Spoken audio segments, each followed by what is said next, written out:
All right, today I want to talk through a few things about ROIC just to maybe help you think deeper about it. We're going to look at a company called Deere. I have it on my to-do list to go through their annual report. So the way I'm kind of approaching this is, all right, how do we look at a company from a fresh perspective?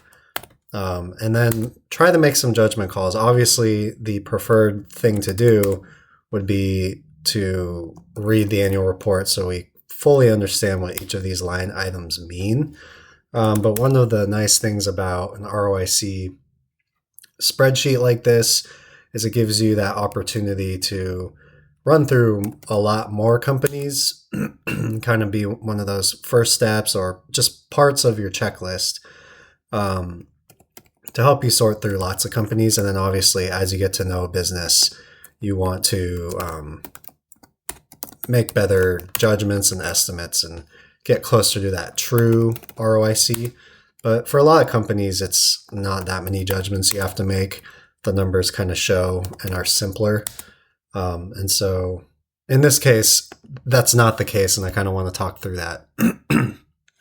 Talking through some of the things we skipped, we got all these long-term assets here, retirement benefits, income tax assets you don't include.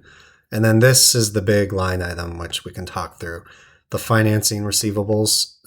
For now, I'm going to leave that blank, but we will come back to that. So let's go ahead and get an EBIT just to clean up this, kind of finalize this calculation. There is no easy EBIT here, unfortunately, so we'll just have to calculate it ourselves. So let's take some of these expenses, add back interest expense because we want the EBIT. Taxes is below that, so we don't have to worry about that. There's an EBIT. I didn't find an effective tax rate in the annual report, so what we'll do is we'll take the EBIT, subtract our interest expense to give us the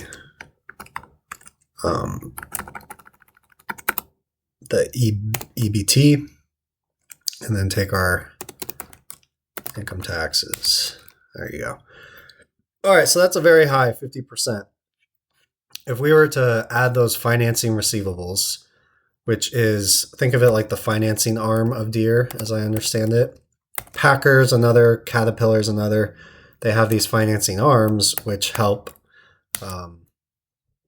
their customers to make these purchases. Kind of like, it reminds me of like GE Capital, kind of having your own bank.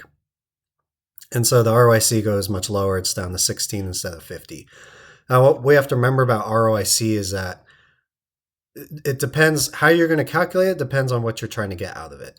So if we were to take this kind of full approach where we are looking at everything over the business and you're kind of assuming that the capital allocation of the parent company is going to be the same as what we've seen in the past, and you're just kind of projecting that into the future, then you do want to include everything within the financials. You would even argue that you would include cash and equivalents and marketable securities because, and that's the calculation you see a lot of financial websites doing, because if you're assuming that the future is going to be like the past, you're assuming the cash levels will be about the same, whatever securities they have on the balance sheet will be about the same. And so you're trying to project the future growth or the future cap allocation based on what the company has done. That's one way to do ROIC. Another way to do ROIC is to try to figure out what the core business is capable of doing. And that's what I prefer. So when I look at Apple, Google, Microsoft, that's what I'm doing. I'm not looking at it from a capital allocation standpoint, trying to project the future. I'm looking at what's the core business and just how profitable is that. So when it comes to a company like Deere, you want to, and again, my next step is to go through the financial statements, the annual report, and read and try to determine, are these financing receivables part of the core business? Are they necessary for the core business or are they not? So if they're necessary and Deere basically can't run without them, then the 16% ROIC is probably closer to what the core business, how profitable the core business actually is. If it's not, then it's probably closer to 50. So that's kind of the thought process behind ROIC and making some of those judgments and how you can apply it.